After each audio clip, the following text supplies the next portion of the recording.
Picture चालू करो बे। अगर हमारे प्रधानमंत्री जी ने सीख लिया है कि गालियां देनी बुरी बात होती है। मोदी जी आज भी रात को एक वीडियो डालेंगे नया, तो मैं उम्मीद करता हूँ मोदी जी उस वीडियो में माफी मांगेंगे। No one should be punished in for any objectionable language for per se. Modi please resign कर दो यार। आप थोड़ी देर घंटे के बच्चे हो गए, रिजाइन कर दो यार। मैं इतनी शर्मिंदा हूँ, मैं अपनी नजर भी नहीं उठा पा रही। उन्होंने अपनी महानता दिखाते हुए देश की बेटी को माफ किया है। इसको सबसे बड़ा गिफ्ट पीएम मोदी ने दिया, जीवन दान। आज इस बच्ची का नया जन्म हुआ है। जय श्री राम दोस्तों, अगर आपके खून में भी राम भक्ति दौड़ती है तो नीचे कमेंट में जोर से लिखो जय श्री राम। देखता हूं कितने भाई अभी भी धर्म और देशभक्ति के नशे में चूर हैं। अब देखो भाई, चैनल का नाम तो सस्ते नशे है, लेकिन यहाँ नशा सिर्फ दो चीजों का मिलता है, ज्ञान का और मनोरंजन का। तो आ जाओ इस मस्त सफर में, जहां दिमाग खुलेगा, हंसी रुकेगी नहीं। और हाँ, जिसने वीडियो लाइक और चैनल सब्सक्राइब नहीं किया वो अगली बार महंगे नशे की दुनिया में भटकता नजर आएगा। चलो वीडियो शुरू करते हैं। जय Shri Ram. How are you enjoying the onset of dictatorship in India? I don't ever slow up, no I don't take shit. I got no love for the fakeness. If you wanna play tough and wanna hate this, I'll always show up. I don't ever slow up, no I don't take shit. I got no love for the fakeness. If you wanna play tough and wanna hate this, I'll always show up and make a statement. I don't ever slow up, no I don't take shit. I got no love for the fakeness. If you wanna play tough and wanna hate this, I'll always show up and make a statement. Everything I do so instinctive and so passionate. Every word I move so descriptive like an adjective. I got a vendetta against people who patented being negative when you should be getting after it. I got facts over tracks, this and that. Spitting slow, spitting fast. I could roast, I could gas. Think I'm okay at last, but I don't know if that can erase all the past and the pettiness. और photoshoot भी नहीं कराते ना, photoshoot वगैरह में कभी नहीं। ये मेरे प्राइवेट मोमेंट्स हैं। मैंने कभी अपने पेरेंट्स के साथ बिताए हुए पलों को जग जाहिर नहीं किया। ना फोटोशूट वगैरह में कभी नहीं, ये मेरे प्राइवेट मोमेंट्स हैं। मैंने कभी अपने पेरेंट्स के साथ बिताए हुए पलों को जाहिर नहीं किया। और गाली देना कोई अपराध नहीं है। अपराध तो भाई मूतना भी नहीं है, पर इसका मतलब ये थोड़ी तेरे मुंह में ही आके मूत दूं मैं। हर चीज का समय होता है, जगह होती है, कोई तरीका होता है। किस घटिया बात को कैसे डिफेंड करने में लग रहे हो भाई तुम? मतलब एक पार्टी को टारगेट करने के लिए गाली देना अपराध नहीं है तो तेरी माँ की मजा आ गया। जय श्री राम। सिर्फ एक बात कहना चाह रहा हूँ, मजा आ रहा, मजा बहुत बुंदार मौसम। ध्रुव राठी तक वीडियो पहुंचती है तो आज आप कहां हैं? सिर्फ एंटी मोदी, वो एंटी पॉलिसी नहीं है, वो एंटी मोदी है। यहाँ पे जंतर मंतर पे जो प्रोटेस्ट हुआ था उसको मेन स्ट्रीम मीडिया बहुत ही ज्यादा हाईलाइट कर रही थी। हमारे झारखंड के छात्रों को इससे मतलब क्यों किया जा रहा है, इसको मेन स्ट्रीम मीडिया पे क्यों नहीं उतना हाईलाइट किया जा रहा है? बिल्कुल, अपने मुंह बोले सोशल मीडिया इन्फ्लुएंसर है ध्रुव राठी जी, आज कहाँ चले गए? वो सिर्फ एंटी मोदी है, वो एंटी जो है पॉलिसी नहीं है, वो एंटी मोदी है। और मैं ये पूछना चाहता हूँ आपके चैनल के माध्यम से, अगर ये ध्रुव राठी तक वीडियो पहुँचती है तो आज आप कहाँ हैं? क्यों हम लोगों के साथ अन्याय में आप नहीं आ रहे हैं साथ में?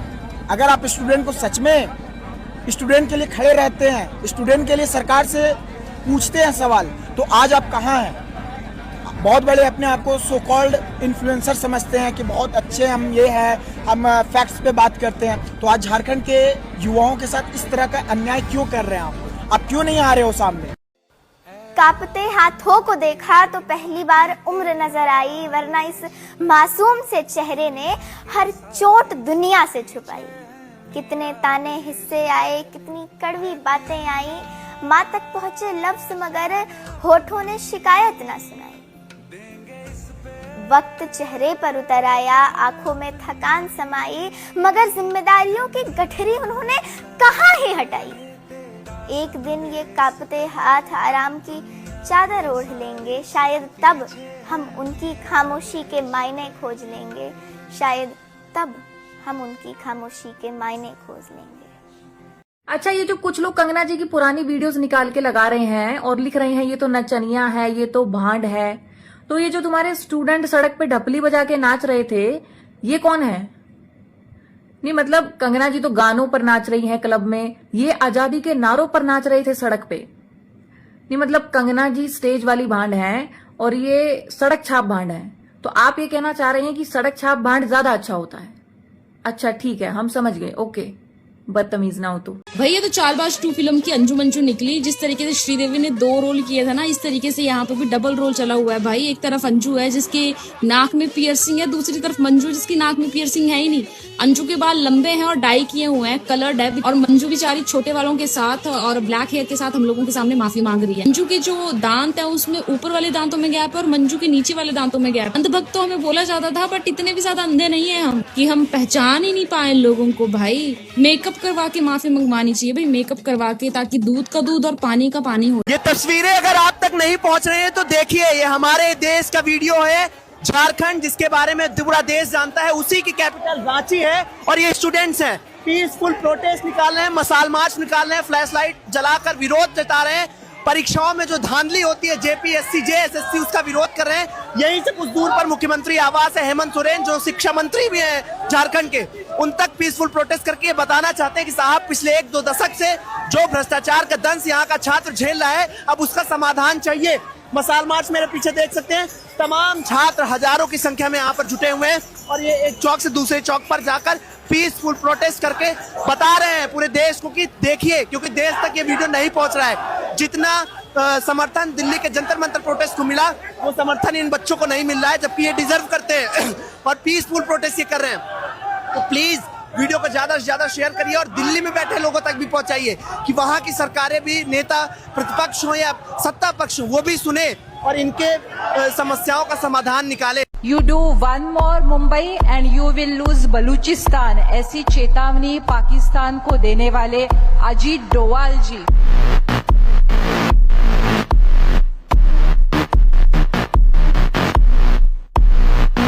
ये सारे सीजेपी वाले बड़े रईस निकले, बहुत पैसे वाले हैं सब।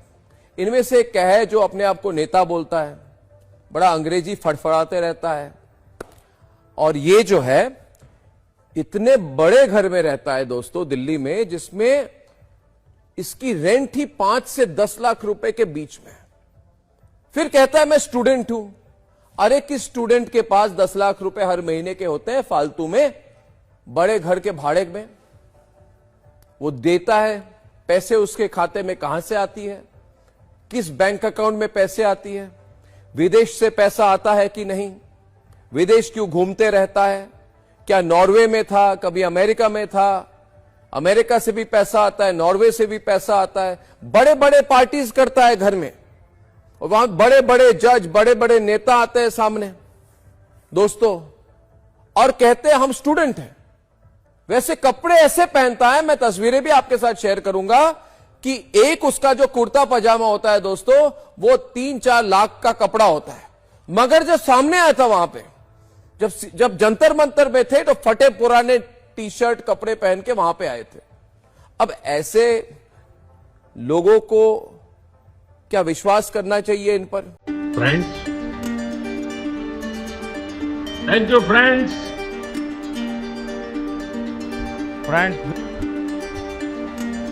साथियों, हाय फ्रेंड्स। मुझे कहते हैं सही बात बोलने के लिए माफी मांगू। भाइयों और बहनों, मेरा नाम राहुल सावरकर नहीं है, मेरा नाम राहुल गांधी है। मैं सच्चाई के लिए कभी माफी नहीं मांगूंगा, मर जाऊंगा मगर माफी नहीं मांगूंगा, और ना कोई कांग्रेस वाला माफी मांगेगा। See, the first thing is I will never ever apologize to the BJP, RSS or any other person associated with them. This is something that has to be understood. Rahul Gandhi has said sorry for defaming Shivraj Singh Chauhan's son. Rahul Gandhi ने चौकीदार चोर वाले बयान पर माफी मांगी है। Supreme court से राहुल गांधी ने अपने बयान पर माफी मांगी।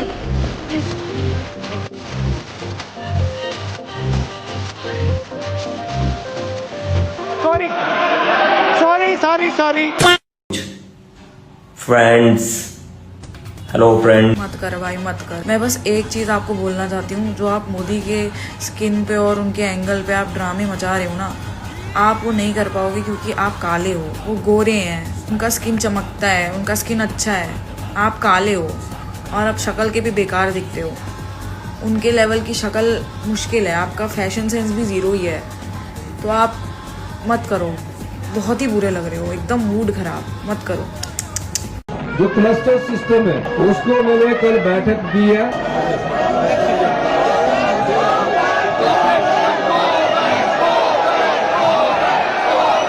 ये जो पब्लिक है ये सब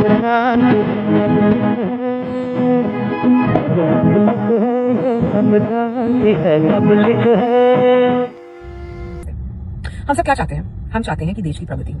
पिछले कुछ हफ्तों में जो भी बातें हुई थी वो इसलिए हुई थी क्योंकि हम चाहते थे कि पॉजिटिव कंस्ट्रक्टिव वे में जो चीजें फिक्स करने की जरूरत है वो चीजें फिक्स हो। वो आवाज हमारे लीडरशिप तक पहुंची और मुझे लगता है कि एक पॉजिटिव चेंज की शुरुआत हुई है। Anti paper leak bill pass हो गया है, फास्ट ट्रैक कोर्ट लग गए हैं और सिस्टमैटिक चेंजेस आएंगे। हालांकि मैं बहुत सारी ऐसी बातें थी मूवमेंट पे जिससे मैं अग्री करती हूँ, लेकिन काफी बातें थी जिनसे मैं कंप्लीटली डिसएग्री करती हूँ। मुझे नहीं लगता कि किसी ने भी कोई कंस्ट्रक्टिव हैंडबुक, कोई स्केलेटन सिस्टम, कोई स्ट्रक्चर, कोई एक्चुअल सिस्टमैटिक चेंज का स्ट्रक्चर ऑफर किया। हमने जो मांगी थी, दे वर राइट, कॉम्पेंसेशन होना ही चाहिए because the students have lost their lives, my heart goes out to them and their families. पर why didn't we talk about the fact कि हम कैसे बायोमेट्रिक को यूज करें, कि हम सारे एक एजुकेटेड क्लासेस ये मूवमेंट चला रहे थे ना, हमें तो एक्सपीरियंस है, हम बाहर भी पढ़ के आए हैं, हम यहाँ पे भी पढ़े, हम जानते हैं क्या गैप्स हैं और उन गैप्स को फिल करने का कंस्ट्रक्टिव वे भी तो हो सकता है। वो मुझे कहीं नहीं दिखा, बट आई वाज होपिंग कि मूवमेंट खत्म होने के बाद अब जब मांगे एक्सेप्ट हो गई है तब ये कॉन्वर्सेशन होगी, लेकिन तब भी नहीं हुई है। हमारे एजुकेशन रिफॉर्म में प्राइमरी एजुकेशन को स्ट्रेंथन करना, सेकेंडरी एजुकेशन को स्ट्रेंथन करना, बेटर क्वालिटी टीचर्स चर्न करना, उनको एम्पावर करना, बेटर इंफ्रास्ट्रक्चर देना। We are living in the times of some of the best technologies that India has. हम कैसे उन टेक्नोलॉजीज को यूज करके जो भी गैप्स है, जो भी फ्रैक्चर्ड सिस्टम्स है, कैसे हम उनको फिल कर सकते हैं। आई रियली होप कि वो कॉन्वर्सेशन हो और होती रहे। लेकिन अभी क्या हो रहा है ना, सब गाली गलौज पे उतर आए हैं। ये जो वीडियोस हैं ये मैंने प्रोटेस्ट के दौरान भी देखी थी, लेकिन तब हम एक बहुत ही constructive better for the country conversation में थे, तो उसको इतना इंपॉर्टेंस देना शायद नहीं था। लेकिन अब जितनी वीडियोस आ रही है और जिस प्रकार की भाषा यूज हो रही है और इतनी हमारे देश का युवा जैसे बात कर रहा है, youth of country, this is not how we talk man. We are also speaking of somebody who today is in the highest office of our country. और सिर्फ ऑफिस की बात नहीं है, क्या हम हमारे देश के, हमारे घर के बड़े बुजुर्गों से ऐसे बात करेंगे? क्या हम गाली गलौज कर पाएंगे? Guys, this is not a culture, this is wrong. And ये बात मुझे बहुत खटक रही थी, that's why I wanted to come out and kind of address this, कि एक देश की प्रगति तभी होगी, तभी आगे बढ़ेगा जब कलेक्टिवली एकता के साथ, यूनिटी के साथ हम जो फ्लॉज है उनके बारे में भी बात करें और जो अच्छी चीज है उनके बारे में भी बात करें। और हमारा बैकबोन, हमारा कल्चर है, हमारा वैल्यू सिस्टम है, उससे दूर हमें नहीं जाना चाहिए, वरना हम जो सही बातें हैं उनको सही वे में कम्युनिकेट नहीं कर पाएंगे और वो कभी इंप्लीमेंट नहीं होंगी और बदलेंगी नहीं। Just want to leave this thought with you.